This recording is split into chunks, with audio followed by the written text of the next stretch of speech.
Which teams are in the best position to improve year over year? I am your host, Kieran Drover, and welcome back into the Turfed Football Podcast studio.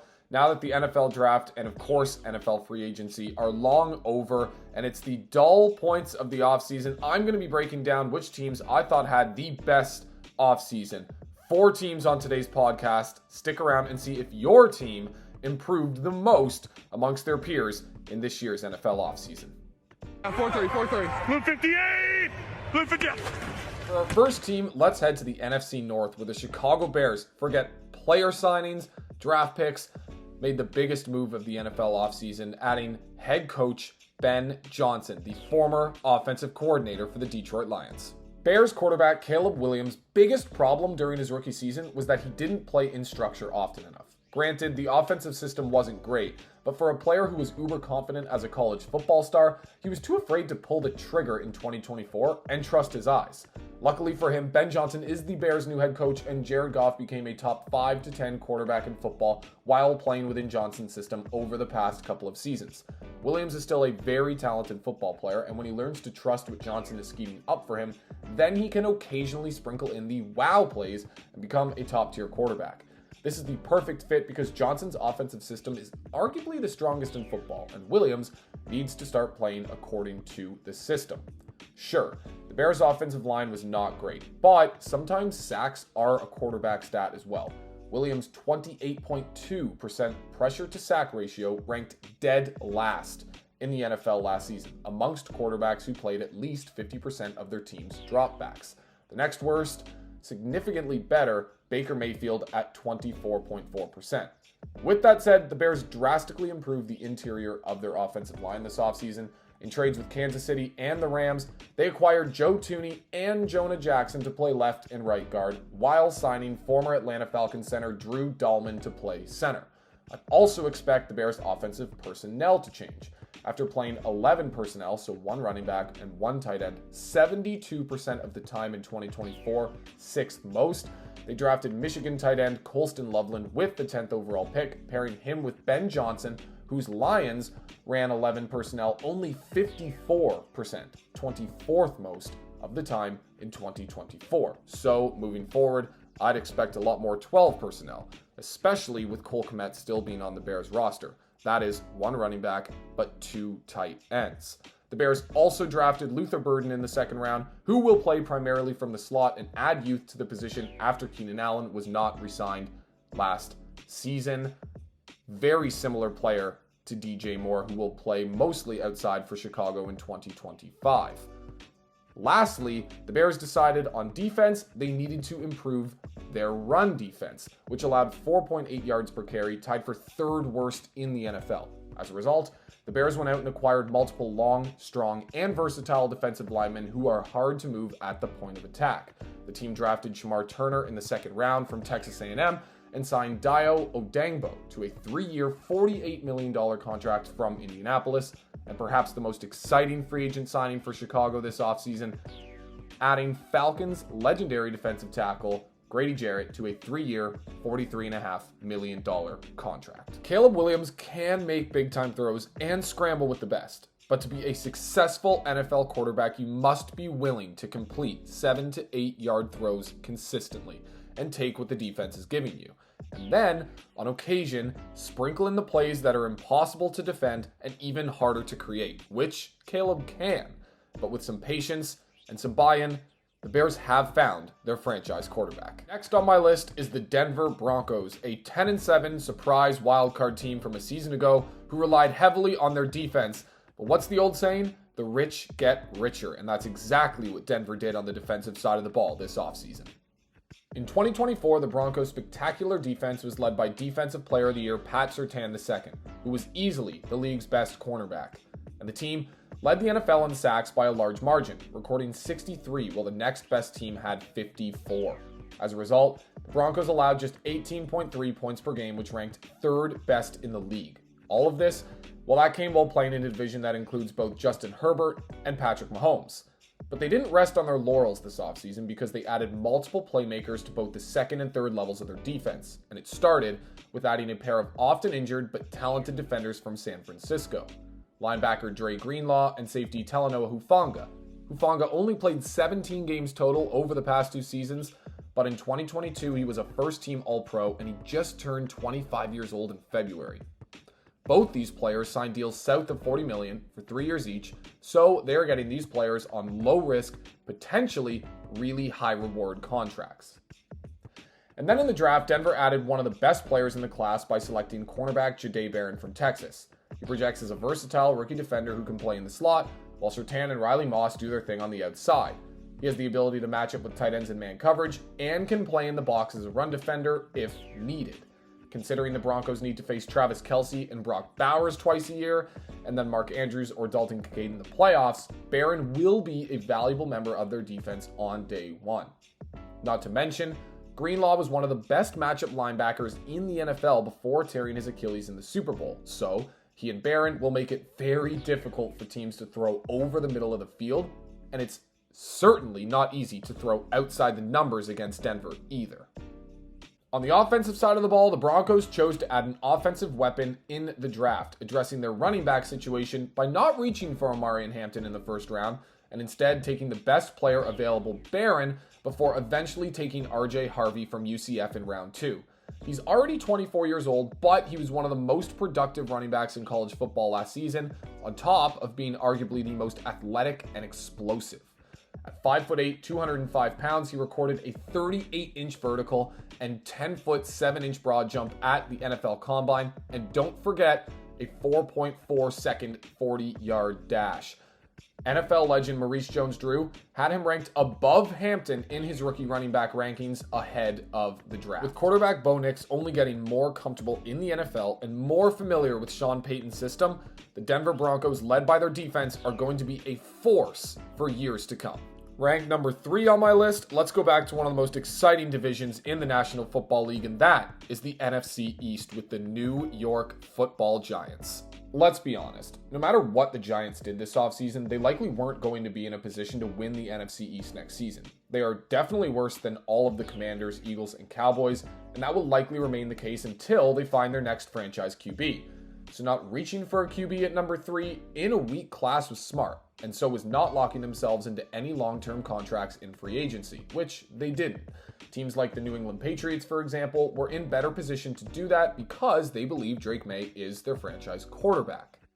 It would have been really easy for the Giants management team / ownership to be impatient after last season's failures, and of course the Saquon Barkley Hard Knocks saga. But in the face of potentially being fired, Brian Daboll and Joe Schoen have stuck to their plan, and I respect that, and they really like Jackson Dart. But before we get into that, let's talk about the New York Giants signing quarterbacks Russell Wilson and Jameis Winston to 1-year contracts. Polar opposites. Russell Wilson will probably never win you a game, but he also might not lose you any games. Jameis Winston might win you 1 or 2. He's also going to throw away 4 or 5 or 6 throughout the season. At the very least, these two guys provide a floor to the Giants' quarterback room, and with a good roster around them, like we saw Russell Wilson do last year in Pittsburgh, could win a handful of games. But the bigger moves in free agency came in the defensive secondary. Safety Javon Holland, former Miami Dolphin, signed a 3-year, $45.3 million contract to play free safety in Jersey. It's interesting that New York was willing to pay a free agent safety like Javon Holland $15 million a season after letting Xavier McKinney walk last offseason, who signed for $16.75 million per season in Green Bay, especially when McKinney is the better player, first team All-Pro, Defensive Player of the Year number 8 in 2024 with 8 picks and 88 tackles, whereas Holland has just 1 interception in the past 2 seasons. It's also worth noting that New York drafted Tyler Nubin in the 2nd round last year, and he has become the team's starting strong safety. But clearly the Giants realized after letting McKinney walk last offseason that the secondary needed improvements, and Javon Holland does do that. They also added Paulson Adebo to a secondary, like I said, that needed some juice. While he dealt with injuries last year, he's been one of the NFL's most underrated corners over the past 2 seasons. His 69.9 passer rating allowed in 2023 ranked 13th best in football, and his 67.0 passer rating allowed in 2024 was ranked 5th best, albeit only through 7 games. Not to mention, he does have good ball skills. In those 7 games last year before unfortunately breaking his femur, yikes, he recorded 7 pass breakups and 3 picks, and he's turning just 26 years old this summer. All in all, adding these two defensive backs to a secondary that already includes Drew Phillips as the nickelback, who's coming off a strong rookie season, drastically improves their defense. Offensively, the Giants re-up Darius Slayton, which was a smart decision because he's familiar with Brian Daboll's offensive system and provides upside as an athletic wide receiver 2 to complement Malik Neighbors, who I think is already a top 5 wide receiver in football. So getting Slayton for just $12 million per season, I think, is a very reasonable price tag. But on to the draft, and thankfully the Giants didn't force draft Shedeur Sanders, who clearly botched the interview process with multiple teams, and they took the best player available in Abdul Carter, who will become an elite pass rusher once he decides on a jersey number, which I think is number 51. Anyways, he was the most explosive defender in this draft, and once he continues refining his technique as an edge rusher, which he only played 1 year of at the college level, 12 sacks, 22.6% pass rush win rate, top 5 in the nation, then he will be a perennial All-Pro, especially when you consider that New York is adding him to one of the best defensive fronts in football, alongside the likes of Dexter Lawrence, Brian Burns, and Kayvon Thibodeau. Any one of these players being single blocked is a problem for opposing offensive linemen. Good luck. And then the Giants made another splash, trading back into the latter half of round 1 to select Jackson Dart from Ole Miss, who I think projects to being at least a mid-level starter in the NFL.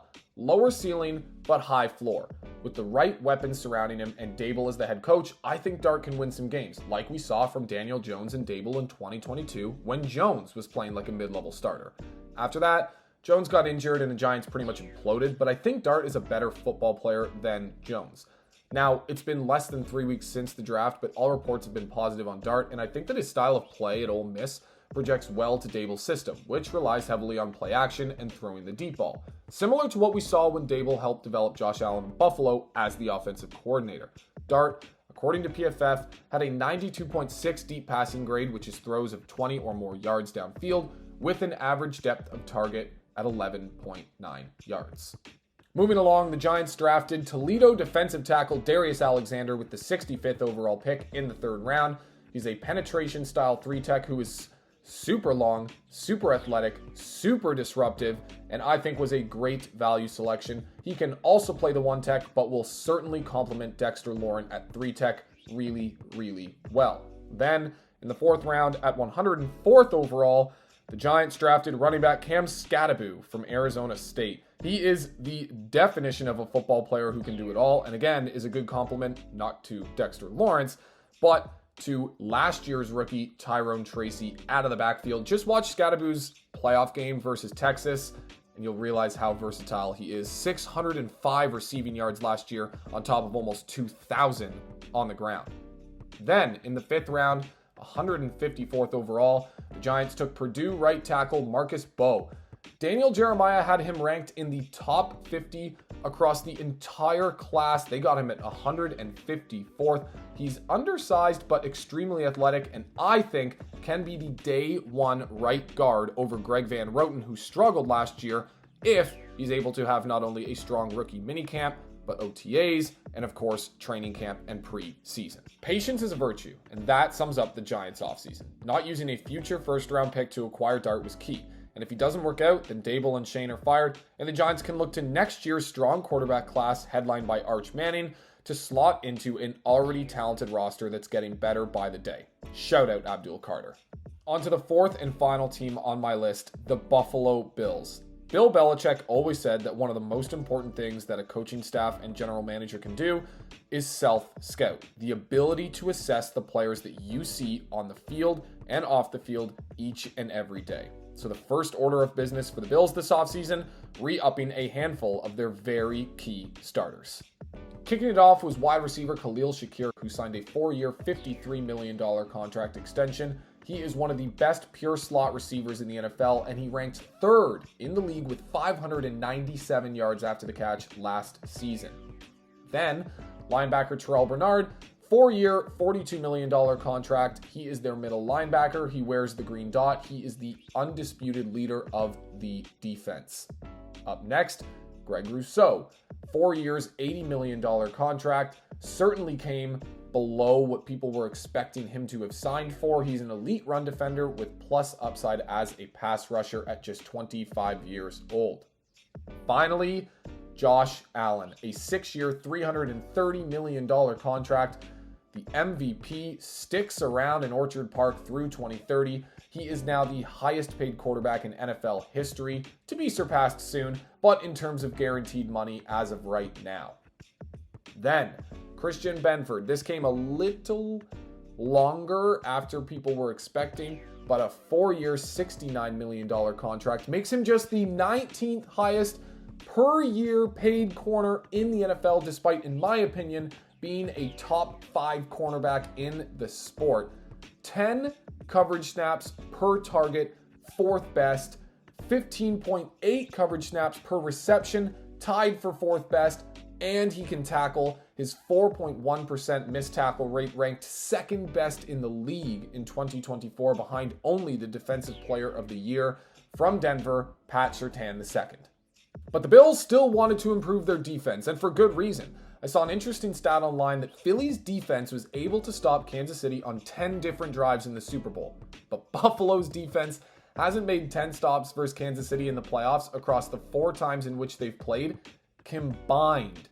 The Bills' offense has averaged 28.25 points in those games, no matter who is playing receiver, but are 0-4. Meanwhile, in the Chiefs' 4 playoff losses during the Mahomes era, yes, they've only lost 4 playoff games during that stretch, teams have limited the Kansas City offense to just 21.5 points per game. If you can stop Mahomes, Kelsey, and Reed, you are likely going to win the game. So, the Bills' first order of business was adding Joey Bosa on a team-friendly deal in free agency, and assuming he can stay healthy, they are banking on him to return to form in 2025. However, they released Von Miller, which makes sense because he's 36 years old and carried most of his value on passing downs, but his win rate against true pass sets was 26.4% last season. That was 5th best in the NFL, whereas Bosa only won 17.8% of those situations, tied for 34th. But either way, the Bills weren't in position to spend big money in free agency, and I respect them sticking to the philosophy they set forth last offseason of getting younger and cheaper. Then, they added Michael Hoyt and Larry Ogunjobi as depth pieces, who will both miss the first 6 games of the season due to suspensions for PEDs, but they provide excellent depth within the defensive front, and Hoyt specifically is one of the more versatile defenders in the NFL, who can play off the edge, on the interior as a defensive tackle, and even in the slot, where he took 33 snaps a year ago. In the draft, they used their first 5 picks all on defensive players, including Kentucky cornerback Maxwell Hairston at 30th overall. He was my 4th ranked corner in this year's class, and the Bills took him as the 3rd corner off the board, as Will Johnson from Michigan, who was ranked 3rd for me, fell into the 2nd round due to concerns about his injury history. I think Max is going to be a stud because he is not only super athletic, running a 4.28 second 40-yard dash at the NFL Combine, which ranked 1st amongst all players, but he plays with great instincts and is extremely fluid in coverage. He's a better zone defender where he can close passing windows quicker than any other corner in this class, but he has the tools to also be an effective man coverage corner, which is something the Bills transitioned to playing in the playoffs last season, but didn't have the players to run it effectively when Benford went down with an injury. In the 2nd round, at the 41st overall pick, the Bills traded up to get TJ Sanders, defensive tackle from South Carolina. He is a good penetration-style pass rusher who is mostly a 3-tech and fits their style. In the 3rd round, with the 72nd overall pick, they took Arkansas edge rusher Landon Jackson. Great value. He is a dog and can do it all with super high upside. 6.5 sacks a year ago in college. Also a great run defender.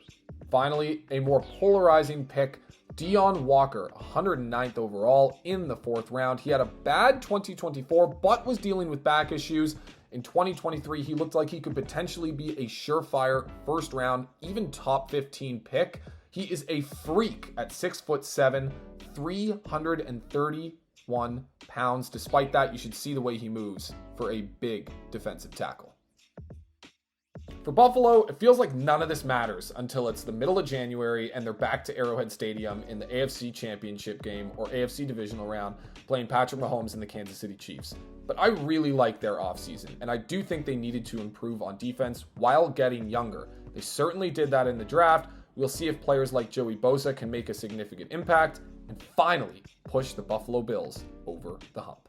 Well, folks, that is all for today's video. I appreciate each and every one of you sticking around. If you enjoyed it, please feel free to leave a like and definitely a comment. Let me know where I was right and also where I was wrong. I look forward to reading all of those, getting back to you guys, and of course, seeing how all of this plays out. Enjoy the schedule release, which is on Wednesday night. That is always an exciting part of the offseason. And enjoy the rest of your summers. Take a break. Football will be back in September. Can't wait.